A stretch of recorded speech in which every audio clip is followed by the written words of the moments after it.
അമേരിക്കയിൽ നിന്നൊരു കൽപ്പന വന്നിരിക്കുന്നു. വെനസ്വേലിയൻ പ്രസിഡന്റ് നിക്കോളാസ് മഡൂറോയോട് രാജ്യം വിട്ടുപോകാൻ അമേരിക്കൻ പ്രസിഡന്റ് ഡൊണാൾഡ് ട്രംപിന്റെ അന്ത്യശാസനം. ട്രംപിന്റെ ആവശ്യം മഡൂറോ നിരസിച്ചതായിട്ടാണ് നമുക്ക് ലഭിക്കുന്ന വിവരം. മഡൂറോയെ ട്രംപ് ആഗോള ഭീകര സംഘടനയുടെ അംഗമായി പ്രഖ്യാപിച്ചിരുന്നു ഈ അടുത്തിടെ. മധു കൊട്ടാരക്കര അമേരിക്കയിൽ നിന്നും തത്സമയം ചേരുകയാണ്. മധു, ഗുഡ് മോർണിംഗ്. ഒരു രാജ്യത്തിൻ്റെ ആഭ്യന്തര കാര്യങ്ങളിൽ അദ്ദേഹം ഇങ്ങനെ നിരന്തരം ഇടപെടുന്നു നമ്മൾ ഇന്നലെ തമ്മിൽ കണ്ടപ്പോൾ പറഞ്ഞതേ ഉള്ളൂ. ഇന്ന് അദ്ദേഹത്തിൻ്റെ അന്ത്യശാസനം വന്നിരിക്കുന്നു. ഒരു രാജ്യത്തെ പ്രസിഡന്റ് രാജ്യം വിട്ടു പോകണം എന്നാണ് പറഞ്ഞിരിക്കുന്നത്. ജീവൽ കൊതിയുണ്ടെങ്കിൽ പറഞ്ഞോളൂ. Good morning. Good morning SKN.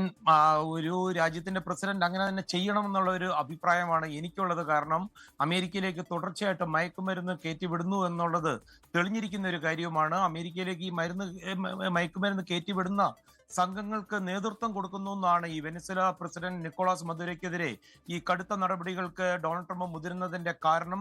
Madura president സ്ഥാനം ഒഴിഞ്ഞ് രാജ്യം വിട്ടുപോകണമെന്ന് ട്രംപ് ആവശ്യപ്പെട്ടെന്നുള്ള വിവരങ്ങൾ ഇപ്പോഴാണ് മുഖ്യധാരാ മാധ്യമങ്ങളൊക്കെ പുറത്ത് കൊണ്ടുവരുന്നത്. ഇതിനെ തുടർന്ന് മദുര ഡൊണാൾഡ് ട്രംപുമായി ഫോണിൽ കഴിഞ്ഞ ആഴ്ച സംസാരിച്ചിരുന്നു. ഇത് ട്രംപ് തന്നെ സ്ഥിരീകരിക്കുകയും ചെയ്തിരുന്നു.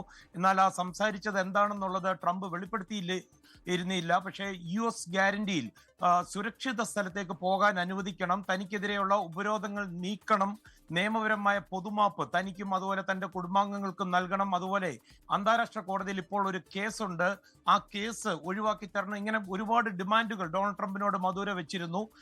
പൊതു തെരഞ്ഞെടുപ്പുകൾക്ക് മുമ്പ് അതുപോലെ ഇപ്പോഴത്തെ വൈസ് പ്രസിഡന്റ് ഡെൽസി റോഡ്രിഗോസിനെ ഒരു ഇടക്കാല സർക്കാർ രൂപീകരിക്കുവാൻ അനുവദിക്കണമെന്നും മദുര ആവശ്യപ്പെട്ടു. ഈ പുതിയ തെരഞ്ഞെടുപ്പുകൾക്ക് മുമ്പായിരിക്കും അത് കഴിഞ്ഞതിന് ശേഷം പൊതു തെരഞ്ഞെടുപ്പിലേക്ക് പോകാൻ പറ്റുമെന്നാണ് മദുര പറഞ്ഞിരുന്നത്.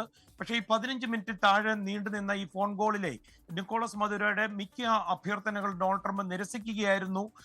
കുടുംബാംഗങ്ങൾക്കൊപ്പം വെനസ്വേലയിൽ നിന്ന് തനിക്ക് ഇഷ്ടമുള്ള ഒരു സ്ഥലത്തേക്ക് പോകാൻ ഒരാഴ്ച സമയമുണ്ടെന്ന് മദുറോയോട് ട്രംപ് പറഞ്ഞതായിട്ടാണ് ഇപ്പോൾ റോയിട്ടേഴ്സ് ഉൾപ്പെടെയുള്ള മാധ്യമങ്ങൾ പുറത്തുവിട്ടിരിക്കുന്നത്. എന്നാൽ ഈ കാലാവധി കഴിഞ്ഞ വെള്ളിയാഴ്ച അവസാനിക്കുകയും ചെയ്തു. ഇപ്പോൾ ഇന്ന് വൈറ്റ് ഹൗസിൽ ഉന്നത ഉദ്യോഗസ്ഥരുമായി ഡൊണാൾഡ് ട്രംപ് വെനസ്വേലയ്ക്കെതിരെയുള്ള ഒരു സൈനിക നീക്കത്തിനുള്ള സാധ്യതകൾ ചർച്ച ചെയ്തുകൊണ്ടിരിക്കുകയാണ്. SKN 2013 മുതൽ വെനസ്വേലയുടെ അധികാരത്തിലിരിക്കുന്ന മദുറോയെ വെനസ്വേലയുടെ നിയമാനുസൃത പ്രസിഡന്റായിട്ട് ഡൊണാൾഡ് ട്രംപ് ഒരിക്കലും അംഗീകരിച്ചിരുന്നില്ല. കഴിഞ്ഞ വർഷം അവിടെ നടന്ന ഒരു പൊതു തെരഞ്ഞെടുപ്പിൽ ഇദ്ദേഹം വീണ്ടും തെരഞ്ഞെടുപ്പ് വിജയം അവകാശപ്പെട്ടു വന്നു. പക്ഷേ അമേരിക്കയും പാശ്ചാത്യ രാജ്യങ്ങളും ഈ തെരഞ്ഞെടുപ്പ് വ്യാജമെന്നാണ് പറഞ്ഞ് തള്ളിക്കളയുകയായിരുന്നു. SKN. ഓക്കെ, താങ്ക് യു മധു കൊട്ടാരക്കര. ലോകത്തെവിടെയായാലും ഏത് സമയത്തും 24 വാർത്തകളും ഓഗ്മെന്റഡ് റിയാലിറ്റി പാക്കേജുകളും എക്സ്പ്ലെയിനറുകളും വിശദമായി കാണാൻ ഞങ്ങളുടെ YouTube ചാനൽ നിങ്ങൾക്ക് സബ്സ്ക്രൈബ് ചെയ്യാം.